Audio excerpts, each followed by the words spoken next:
सुशीला सरकार डरायो प्रतिवेदन हरायो सुशीला आन्दोलन जाति खोलामा प्रतिवेदन झोलामा आन्दोलन जाति खोलामा प्रतिवेदन झोलामा आन्दोलन जाति खोलामा प्रतिवेदन झोलामा दादा दादी लय लय प्रतिवेदन लय लय कार्कीले प्रतिवेदन बुझायो प्रतिवेदन लुकायो आमा आई टुप्लुक्क प्रतिवेदन लुकायो खुसुक्क शहीदले रगत बगायो प्रतिवेदन हरायो न्यायको धारा सुक्यो प्रतिवेदन हरायो ताराबाजी लय लय प्रतिवेदन खै खै कार्कीले प्रतिवेदन बुझायो कार्कीले प्रतिवेदन लुकायो आमा आई टुप्लुक्क प्रतिवेदन लुकायो खुसुक्क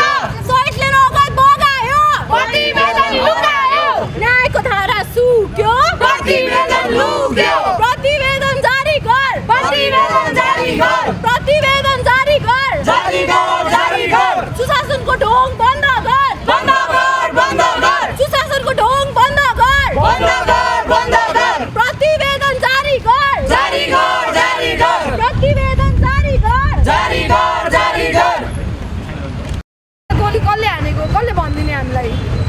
कसले मारेको 80 जना कसले भन्ने हामीलाई उ आतंकवादी हो हामी आतंकवादी हो उलाई गोली हानेको मान्छेहरुले कसले हो कारबाही हुनु पर्दैन जेनोसाइड भने हैन यहाँ आएर जेनोसाइडको मिनिङ के हो जेनोसाइड भयो कटघरामा उ पाउँछु भनेको मान्छेहरु आजको भ्रमण घुमिराख्नु भएको छ जेनोसाइड भनेको मिनिङ के हो सर हामीलाई जेनोसाइड प्रयोग गरेर वर्ल्ड वारमा युज हुने हतियार प्रयोग गरेर हामीलाई गोली चलाइएको थियो त्यो दिन हामीलाई स्कुल युनिफर्ममा किन आउन भनिएको मार्नलाई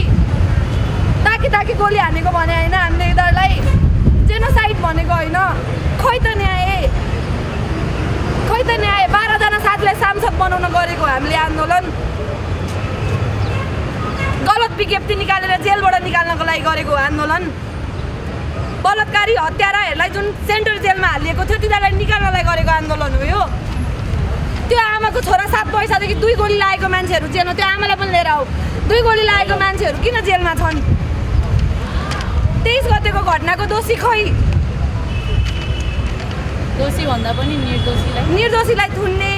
23 गतेको घटनाको दोषी खै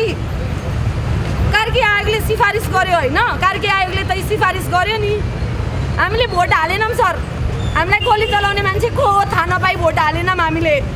कुन पार्टीले राजनीति गर्यो हाम्रो रगतमा हामीलाई थाहा छैन हामीले भोट हालेनौं सर बन्दुकको नोटमा इलेक्सन त गर्नुभयो न्याय पनि दिनु न यो आमाको छोरा जेलमा छ 2 गोली लागेको छ सेन्ट्रल जेलमा अघिल्लो दिन 23 गते 2 गोली लागेको मान्छेहरु जेलमा छन् हैन जलाउने मान्छे सांसद छन् नेपोटिजमको आन्दोलन गर्ने राष्ट्र तपाईले के भन्दैछौ नेपोटिजमको आन्दोलन गरेर राजदूतको छोरीलाई सामानुपातिकबाट ल्याउनको लागि गरेको आन्दोलन हो यो सामानुपातिकबाट मिस्टेपाला ल्याउन गरेको आन्दोलन हो यो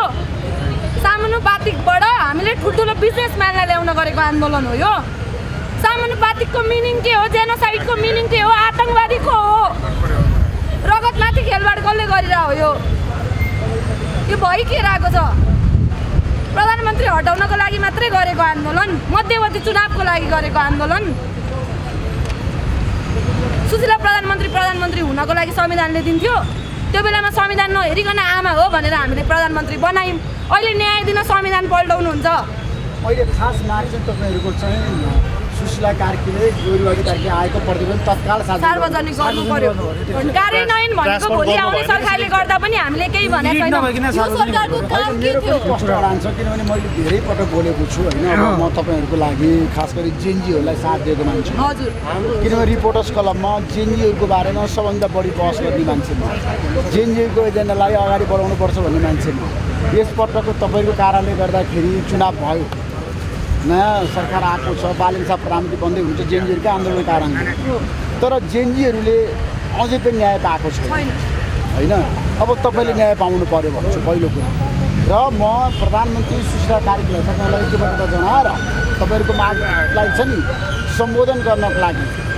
समर्थन गर्नको लागि मैले के भनेको छु भने प्रधानमन्त्री सुशीला कार्कीलाई गोरुवाडी कार्कीको आएको प्रतिवेदन तत्काल सार्वजनिक गर्नु आजभोलि सार्वजनिक गर्नु यो पालि आन्तरिक सरकारको भूमिका के थियो दुईटा मुख्य भूमिका थियो एउटा चुनाव गराउने थियो एउटा 23 र 24 के भएको थियो भने छानबिन गरेर त्यसको लागि हाम्रो धेरै साथीहरू जेलमा हालेको छ नि त्यो फोटो उनीहरूलाई पनि भिडियोको यहाँ घरमै होइन गर्नु तत्काल यहाँ गर्नुपर्छ धेरै मान्छेहरू आएको छ हिजो म कहाँ नेपालको पनि मान्छे त्यसको लागि आउनु नामै तोकेर हामीले गृह मन्त्रालयमा पत्र दिइसकेका छौँ त्यहाँबाट कुनै हामीले पनि इलेक्सन अगाडि नै मागेको थियौँ रिपोर्ट होइन इलेक्सन अगाडि रिपोर्ट माग्नको लागि घाइतेहरूको टिम र हामी गौरी बहादुर ज्यूलाई पर्सनली पनि भेट्यौँ